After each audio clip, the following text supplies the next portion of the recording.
कई लोग कहते हैं गुरुदेव जब हम गया जी से आ जाएं तो क्या ब्राह्मण भोजन कराना जरूरी है? क्यों नहीं, कराओ, क्यों नहीं करा? क्या गाय की रोटी निकालना जरूरी है? स्वान की रोटी निकालना जरूरी है? कौवे की रोटी निकालना जरूरी है? हम कहते हैं अगर श्राद्ध गया जी का हो गया तो भले कौवे की मत निकालो, पर गाय की, स्वान की, ब्राह्मण जन की भोजन प्रसाद जरूर। देखिए, जब ज्यादा घर में पितृदोष हो ना, ऐसा लगे कि पितृदोष बहुत ज्यादा है, 1 रुपये कमा रहे हैं, 1.25 रुपये खर्च हो रहा है, हाथ में पैसा नहीं टिक रहा, दुकान 4 दिन अच्छी चल रही है, फिर व्यापार डाउन हो जाता है, कोई पैसा लेकर भग गया, नहीं दे रहा, कहीं कर्जा मात्रा बढ़ गई है, ये पितृदोष के लक्षण है कुछ। इसमें आपके घर में जो भी रुद्राक्ष पड़ा हो, जो भी रुद्राक्ष रखा हो, क्योंकि संभाल के तो आप रखते नहीं, पटक देते हो यहां, जो भी रुद्राक्ष आपके घर में रखा हुआ, एक पानी के पात्र में उस रुद्राक्ष को डाल दीजिए, उसमें 1 चावल का दाना डाल दीजिए।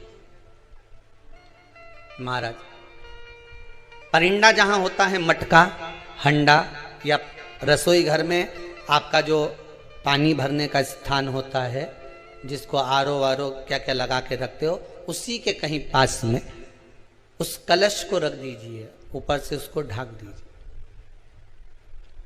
शाम के समय, सुबह रखा 10 बजे से 12 बजे के बीच में, शाम के समय प्रदोष काल में भगवान शंकर का नाम स्मरण कर कर, ओम नमः शिवाय बोलकर, श्री शिवाय नमस्तुभ्यम बोलकर, या महामृत्युंजय मंत्र का स्मरण कर कर, या गायत्री मंत्र का स्मरण कर कर, जो मंत्र आपकी बुद्धि में, विवेक में समाहित हो, उस मंत्र का नाम लेकर राम कृष्ण हरि जो बोल सकते हो, एक घी का दिया अवश्य प्रज्वलित करें, लंबी बाती का।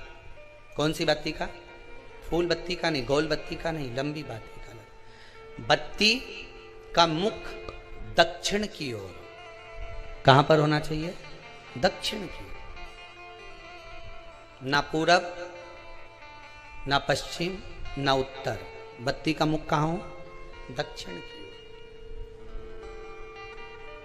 जैसे श्राद्ध पक्ष में ब्राह्मण को जब भोजन कराते हैं तो ब्राह्मण का मुख श्राद्ध पक्ष के भोजन कराते समय अगर पूरब, पश्चिम और उत्तर का होता है तो श्राद्ध के भोजन का फल नहीं मिलता।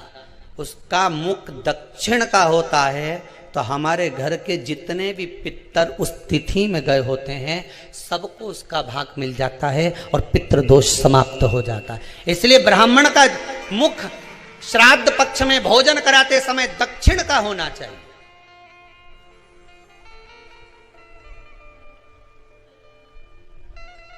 ब्राह्मण का मुख दक्षिण का हो।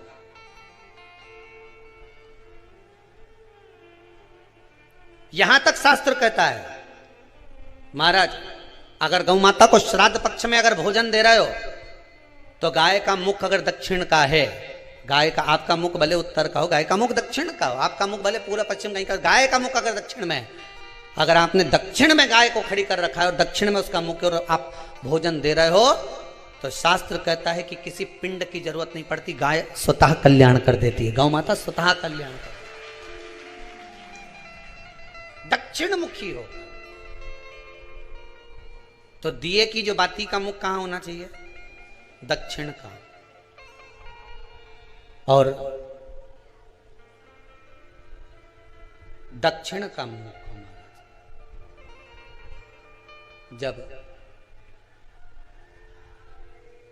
जब दक्षिण का मुख हो, दक्षिण की ओर बाती हो महाराज, तब दक्षिण की बाती जलाने के बाद में भगवान से वहीं पर प्रार्थना करें।